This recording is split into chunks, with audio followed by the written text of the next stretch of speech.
Hilaren 11an Parisen hezkuntza ministeritzan izandako bilera antzuaren ostean, hezkuntza ministroak eskutiz bat igorri du euskararen erakunde publikora asteburuan. Baina momentuz, ez dago gaia lantzeko bilera proposamenik, ez da aintzinamendu nabarmenik ere.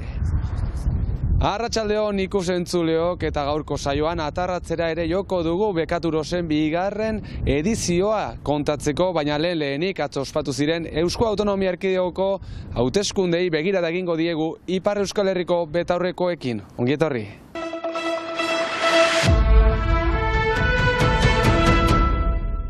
Hauteskundeak irabazi egin ditugu hauteskundeak! Jeltzaleak bozkatuenak berriz ere Eusko Legebiltzarrerako hauteskundeetan Gipuzkoa, Bizkaia eta Araban, orain arte baino 4 aulki gutiago alere.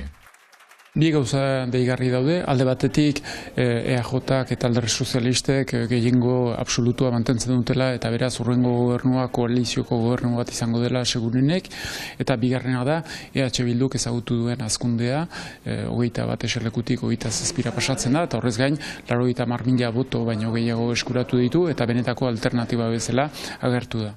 Aldea gero eta txikiagoa da jeltzaleen, eta ezker abertzalearen artean lehen 100.000 boz, orain 30.000 eskas, eta bakotsak 27 ordezkari. Ikusteke dago Eusko Jaurlaritza berriak zanolako politikak eta zanolako hildo politikoari helduko dion, kontutan izanik alde batetik gobernuaren konposizioa berdina izango dela, baina une berean ere oposizioan ukango du benetako alternatiba bat osatuko duen EH Bildu, eta horrek ahalbidetuko du eta segurazki bultzatuko ditu, naiz eta gehiengo absolutua izan, maioria zabalago batzuk lortzera. Emaitzak emaitza eta itunak itun zer ondorio ote Ipar Euskal Herriarentzat. Alderdi Sozialistak eta EAJ koalizioko gobernu bat osatuko dutenez, bereen politika publikotan eta mugaz gaindiko politikan ez dut uste aldaketa nagusirik nabarituko denik. Aldiz, aldaketa nagusi bat bada, da ezker abertzaleak ezagutu duen hazkundea, eta ikusten ari gira 7 lurraldeetan hazten ari dela, eta da indar politiko bat zeinek nahiko ordezkaritza politiko orekatua duen Euskal Lurralde guzietan, eta horrek auspotu egiten du azken binean opzio politikoa. Guretzat deigarriena da EH Bilduren emaitza historiko hori. Beraz, ezkerreko soberanismoak sekulan lortu dituen emaitzarik onenak lortzen ditu. Eta uste dut horren azpian badela EAeko jendartearen partetik, halako eskaera bat dela burujabetzaren bidean beste urrats batzuk ematearen eskaera, beti ere urrats horiek izan behar direlarik erronka sozial batzuei erantzuna izateko heldulekoak. Ezkerreko abertzaletasunak dio, gutxiengoan izatetik, ezkerreko lehen indarra izatera iragandela Ipar Euskal Herrian, beren hitzetan alternatiba beraz, atzo EH Bilduk eskuratu zituen emaitzek sinesgarritasunare handiagoa ematen diola uste dute. Eta segur, EH Bildu aginterat helduko delarik, Euskal Lurralde guztien arteko elkarlana handituko litzatekeela, aldea sumatuko litzateke.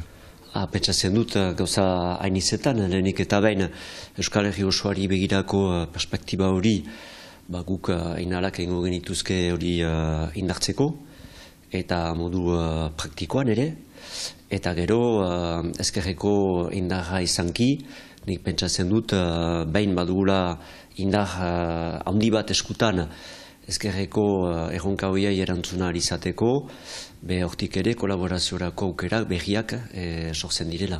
Gipuzkoa, Bizkaia eta Arabako hauteskundei buruzko xehetasun guziak EITBren kate eta atari guzietan.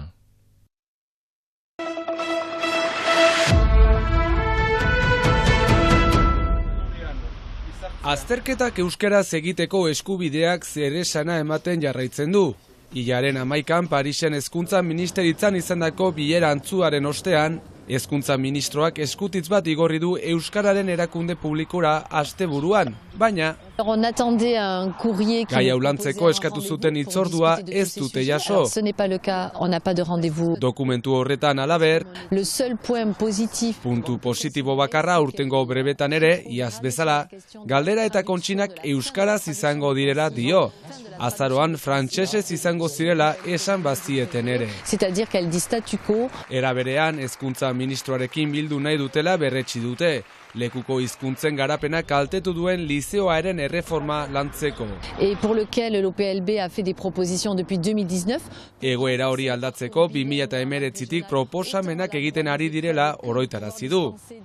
Izan ere, erreforma baina lehen, egun eskatzen diren hainbat eskubide bermatuta zeuden. Duela 5 urte, brebeta osoki euskaraz egiten zen, eta basoan azterketa idatzi batzu euskaraz egiten ziren ere. Erasoak biderkatu dira, eta banan lortu ditugu garaipen txiki batzu, brebetari buruz, baina bidea luzea da oraindik. Barakigu azterketak garrantzitsuak direla hizkuntza politika mailan, azterketa bat frantsez egin behar delarik, ezin da behar bezala euskaraz garatu ikasgaia klasean. Horregatik basoa ere euskaraz egitea eskatzen dute, eta ministroak eskutitzeko pasarte batean ate hori irekitzeko aukera mahai gaineratzen zuela bazirudien ere, idazkera edo planteamendua konfusio edo gaizki ulertu bat sortu duela dio. Ez duela aurrera pausorik proposatzen, eta hoiek beharrezkoak direla. Gutun horrek ez du aterik irekitzen hori buruz, beraz lanean segitu beharko dugu, aldarrikapenetan segitu beharko dugu, basoa ere euskaraz izan dadin.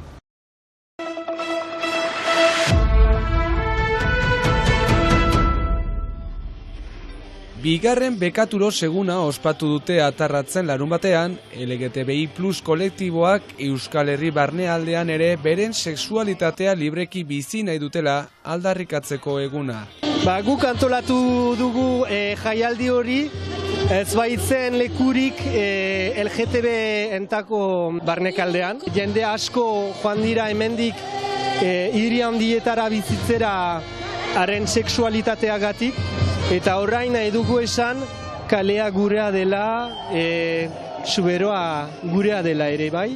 Eta hemen nahi dugu bizi bestiak bezala, gure sexualitatea ez justifikatu gabe. Prefosta eta altxali diren ekimenak atarratzeko karrikak koloreztatu ditu egun guztiko ekimenean. Zuri beltzean bizi behar izan duten zuberotar askorentzat, egun eta ekimen garrantzitsua. Bizigarri eta habo hitik kanpo, herrietan eta Sibeuan sustut matzamaiten dit izigarri interesgarri dela holako zerbait proposatzia. Bisibilitatea eman behar behita eta ez baizik hirietan, aizago behita hor juntatzia, holako holokietat ekartia bai bikain. Horrelako egunek behala jende ezberdinak ekartzen ditu bergunera eta ahnaskune bat sortzen du, beraz. Baina baita Euskal Herri osotik bertaratu diren 10 lagunentzat ere. Euskal Irratietako hartzen letona lankideak umore honez bildutako adierazpenak testigu. Jende hainitz bildu da, beraz ekitaldi edera, rakasta edera eta proposatzen dizudana orain da lekukotasun desberdinen entzutea Euskal Herri guztitik jinbeitira jendeak eta Euskarak bere tarte edera baitu. Bai, oso importantea da. Batez be, bizibilitate emateko eta, eta gainera iparraldin izan da are gehiago. Dana euskeraz eta euskal giroa itzela da. Danak alkartzeko, herri txiki baten eta bertako jende sentitzeko ez darela bakarrik eta danak alkarrekin garela. Euskal Herriko beste tokiei ere behar dugu festak horiek, orduan komunitate hori sortzea oso garrantzitsua da. Orduan horregatik gara hemen, bai. Egia da, Euskal Herrian ez dela hainbat egun horrelakoak. Etorri gira urruñatik horrelako egun bat pasatzeko, beraz bai importantea da. Iaz izan zuten ustekabeko arrakastaren ondotik, asko lehen aldiz bertaratu dira aurten. Eta iaz bere ibilea hasi zuen altxaliliren kabaretak ere bere bertsio berria plazaratu du bertan. Euskal Herriko karrikak kolore, askatasun, errespetu eta aniztasunez betetzen jarraitzeko.